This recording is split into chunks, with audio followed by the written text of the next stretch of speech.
Welcome to Soulful Kitchen podcast. I'm Sun, the Bohemian Vegan. This Own Your Health series is all about the journey to intuitive healing and living in optimal health.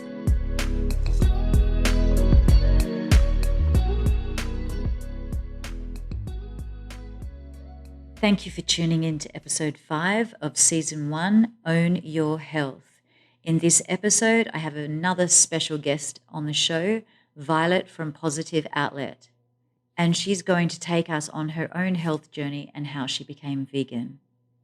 Violet has a multitude of talents as a plant-based chef, clay artist, recipe creator, and a plant-based intuitive eating strategist who is providing a space for you to reverse self-judgment around a plant-based lifestyle to one of self-acceptance.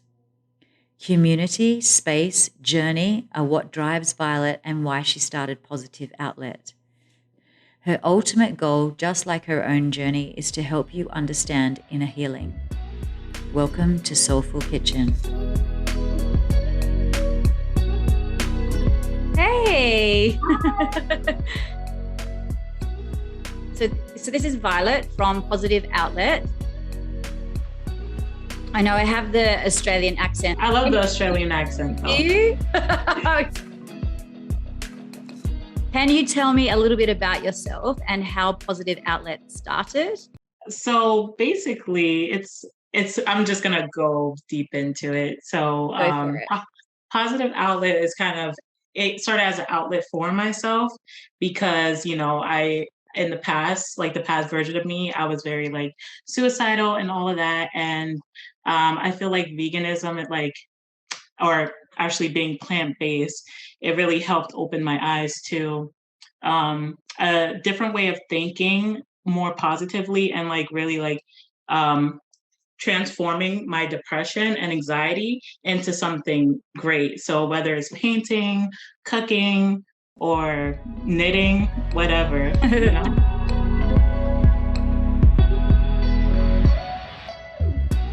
So I just wanted to ask you actually about your art because, I follow you on Instagram and it's been really nice to see your posts. I really like how positive you are. And I've mentioned it to you before. I love your voice. And I think the art stuff that you're doing lately, or I've noticed maybe lately, I don't know if you've been doing it for a while, but they're great. So is this something that you have always used art as an outlet? Like, is that something that you've always, no? Okay, tell me about it. It's so new to me. It's literally like I started 4 months ago. And if I knew about it sooner, I would have done it a long time ago. And I didn't realize how healing it is to just paint and draw and see those colors and the serotonin in your mind. Yeah. And I just started working with clay 4 months ago as well. I was kind of getting bored with just painting on a canvas. So that's what made me think about different options. You learn to have the tools that help you to work through whatever thing that you're going through in your life. Yeah. So I actually had a time a few years back where I was in India and I just would start drawing in the mandalas, like coloring them in. And again, like I felt like a child, actually, a little bit like a child, but it did such wonders for me, like so much.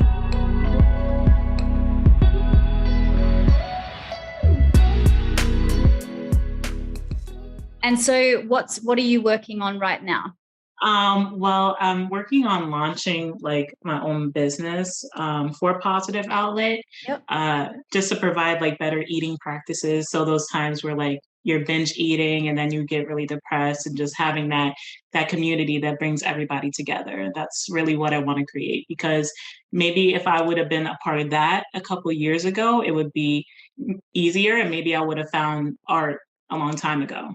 What are your plans to push that forward, or what kind of things will be involved in that? If a person wants to become a member of Positive Outlet, then they will receive an ebook cookbook that's plant-based every single week, and also intuitive eating affirmations sent to their phone. So maybe if they're feeling down one moment and they see the text, and then it'll just shine some light on the situation and other things like that. I kind of got the impression that it might be to help people who are having that sense of of hopelessness and, not wanting to continue on in life. So what would your advice be to people that are going through something like that right now? So I would tell that person, if they're struggling, that they need to try to be around people more, even though it's scary, even though it seems like you're the only one here. And also try not to eat alone, because sometimes we just eat our feelings, and smile a little bit more. And it's a psychological process. Emotional eating is an actual thing, like when you're feeling down, and again, suicidal thoughts or depression or whatever, anxiousness, maybe not so much, but definitely when it's coming into depression. And I learned that quite a few years ago now, but it changed my life. And I realized like why that was happening to me and why the correlation between food and my moods were happening. It wasn't the defining moment to go vegan, but it was definitely the defining moment to push through as a vegetarian, like to get away from eating meat and foods that were not good for my health, like just, were causing me to have weight gain, but also bloated stomach and things not being digested properly. But also that was what was going on in my head as well, so it all is correlation of each other. Yeah, so it's all a mindset. Absolutely. So I guess for you, what was the defining moment to become vegan then? And how long have you been vegan? Well, I never knew that veganism existed until I met my partner, and then he really introduced me to it. And we've just been like trying to push each other to just keep going and stuff like that. And there's just a whole bunch of temptation around us because there's not a lot of vegan places in the area. Like he had a whole bunch of knowledge on being vegan, and I had so many questions. I guess like before that, I never really asked myself, what am I eating? That's true for a lot of people though. And we just think, oh, we're hungry, we have to eat. What's going to make me feel good with the food, rather than looking at it as a source of energy, and actually what I'm putting into my body is food can actually help, but not from the way that we just go, oh, let's just go get a packet of chips or go get some chocolate or whatever and feel good. It's like there's other ways or other foods that are healthier, whole plant-based food, that can actually literally increase your serotonin or increase like other hormones in your body. I was just going to say, like, I grew up in a household where we would just all eat and then we would go to sleep and with every meal because of the food that we were eating. So with your partner, he was already vegan before you met him? Yeah, he had lost 100 pounds when I met him. Wow.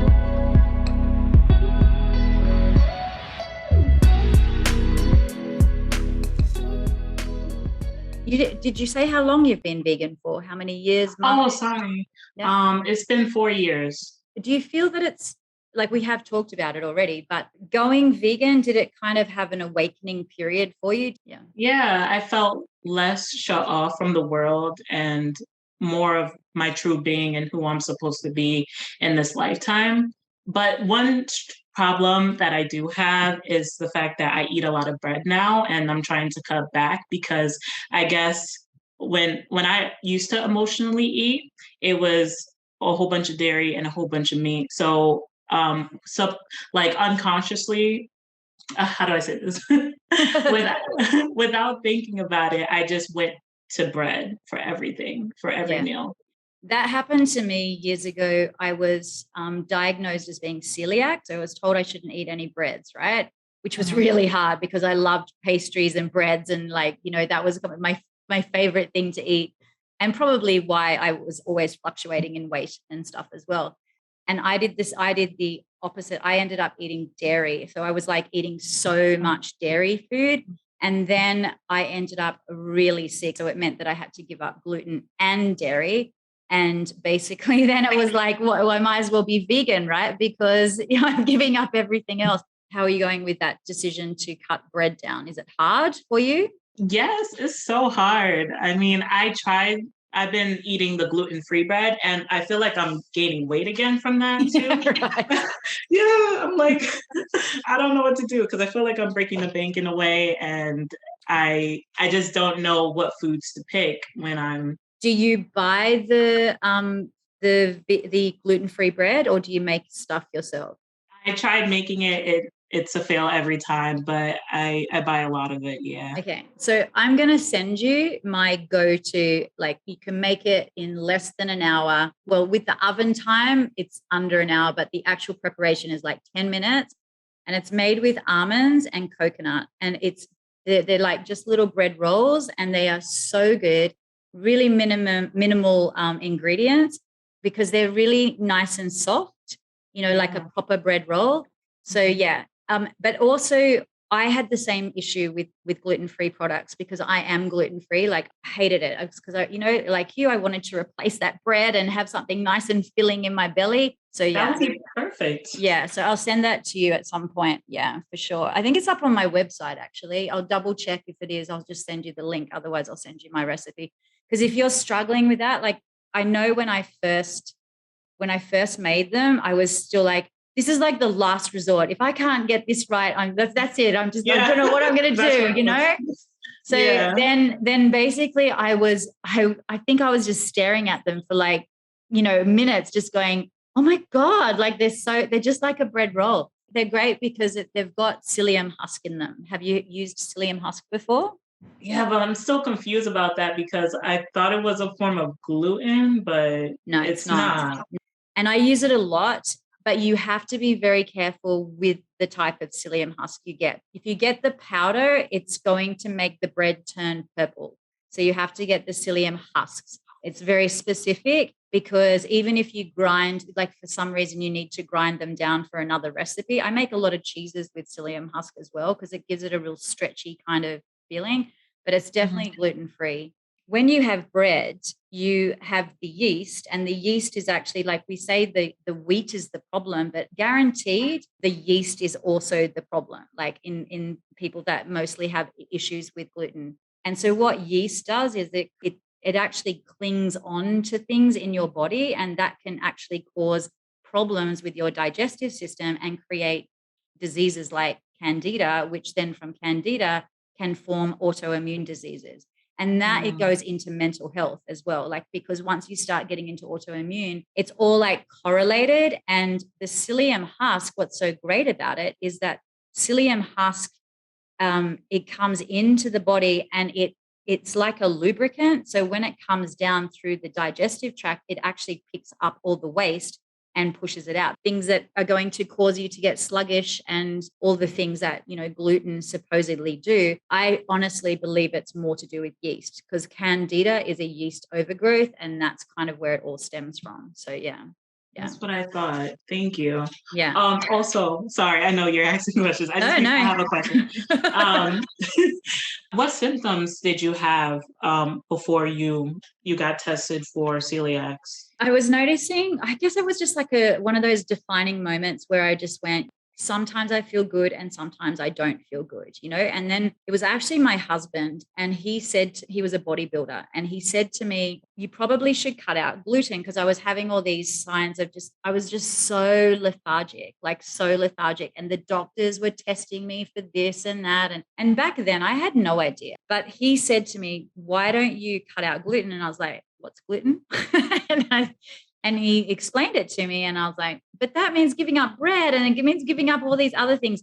I realized he was actually really bad, because he would always be the one buying the pastries and the bread when he wasn't training for the gym. And then when he was in a competition, it was all like strict, and here I was still stuffing my face with pastries and bread, right? So yeah, so he kind of like brought attention to it, but my symptoms were very much like, I honestly just felt like I was dying, like all the time. I just had no energy. I had 2 kids, and I felt really sort of stuck in that feeling of, I am not able to have enough energy to even do anything with them. I was irritable. I found myself, not being happy and energetic around them. And that was making me depressed, because I was, feeling that way, that I wasn't being a good mother and whatever. But mostly it was tiredness. And then I looked into the history of my own mother, and she had this thing diagnosed back in the 90s at Candida, and I didn't know what it was. And she got the whole family on these, like it was an anti-Candida diet.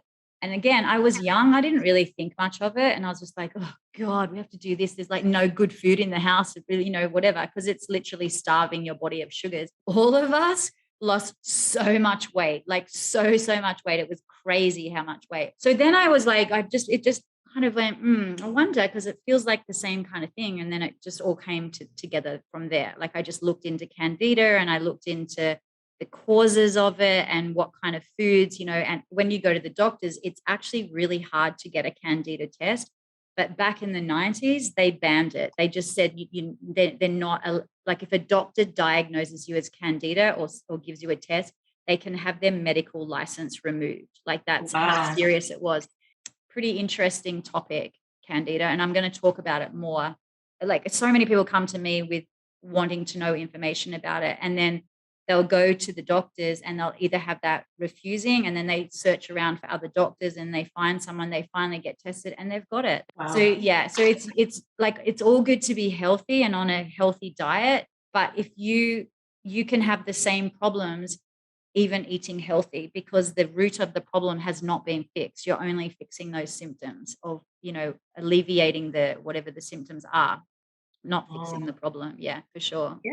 And I'm going to wait for the episodes when you do it. Did that answer your question though? It was a very long-winded answer. No, you did. Yeah. You did. I loved it.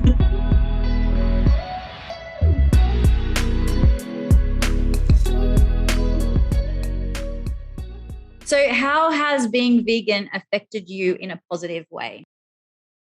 I just feel like it changed my mindset to want to do better and to want to get up and do things. That's really it. It was like a mindset shift, and I had to make the change. Have you ever had anyone be negative towards you in regards, like either on social media or your friends or your family or anyone that's met you and you've said, oh, I'm vegan, and then you've had some negative effects because of it? Has anyone done that? Yeah. The first time I went live on social media, someone literally called me a black gorilla. And I was just like, okay, all right. And then I thought about it a little bit more and I'm like, what about the person that can't handle that?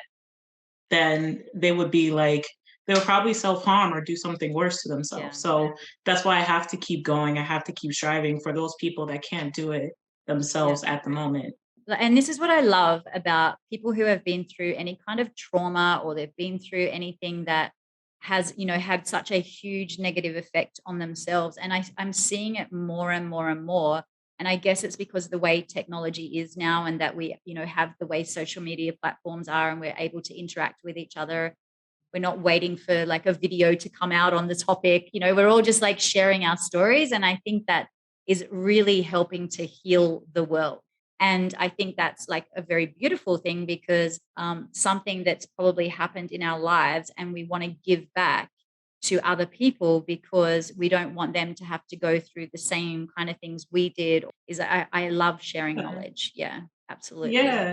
And why is it so hard to be yourself and to express that, Do you think as a vegan, do you have any advice to other people starting out to be vegan, that, maybe they take that step and then something happens and they get that negative kind of feedback?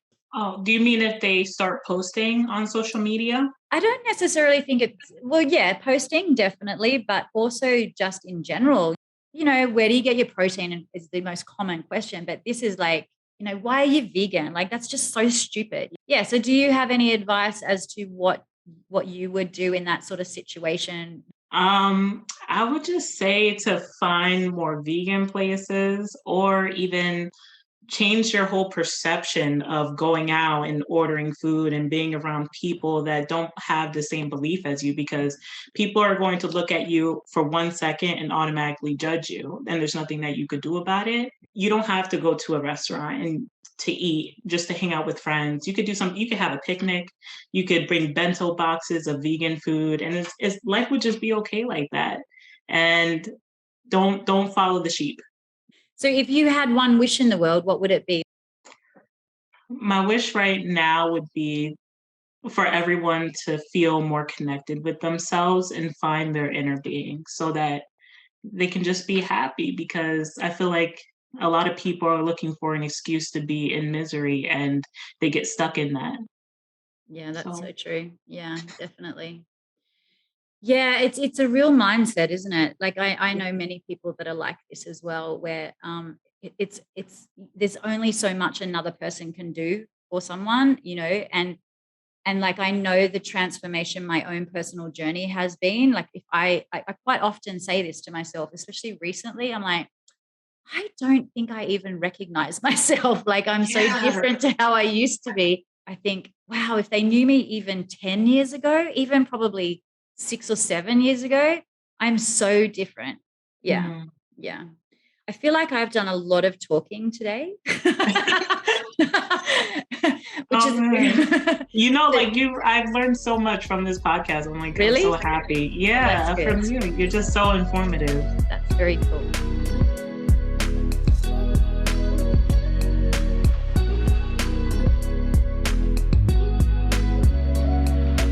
So do you have anything that you'd like to say before we finish up?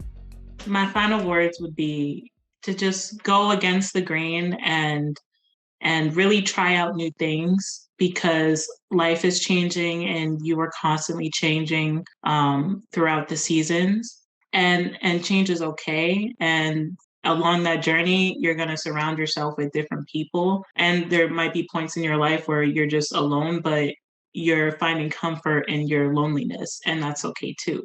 And never be afraid to explore your food options and really branch out there. There's no wrong decision that you can make. You can only live the life that, yeah.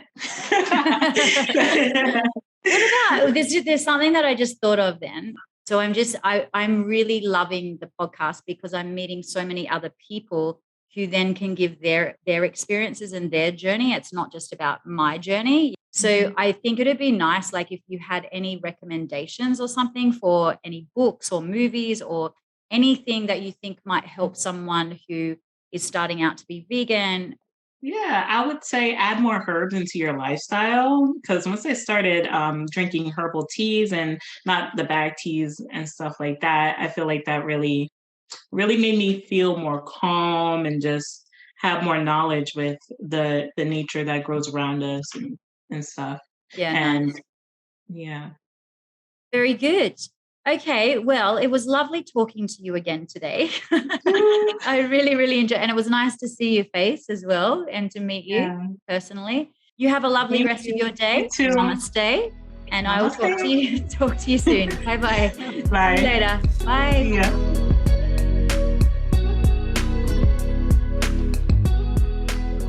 Violet also has her own podcast where she does weekly episodes that will help you overcome self-judgment when maintaining and transitioning to a plant-based lifestyle. On her website, you'll find her community page where you can join as a member and find others like you looking to start intentional eating or maintain it. She does food meditation, giveaways, and also weekly recipes. So this is a great start if you are trying to transition to being vegan. I wish Violet a huge success with setting up her new venture to help others who may be struggling or feeling hopeless. Depression is a serious but treatable disorder that affects millions of people, from young to old and from all walks of life. If someone you love is depressed or experiencing suicidal tendencies, please seek medical advice. I will leave the numbers of the International Suicide Crisis lines in the show notes. So I hope that you live your life in good health, eat lightly, breathe deeply, live moderately, cultivate cheerfulness, and maintain an interest in life. Namaste.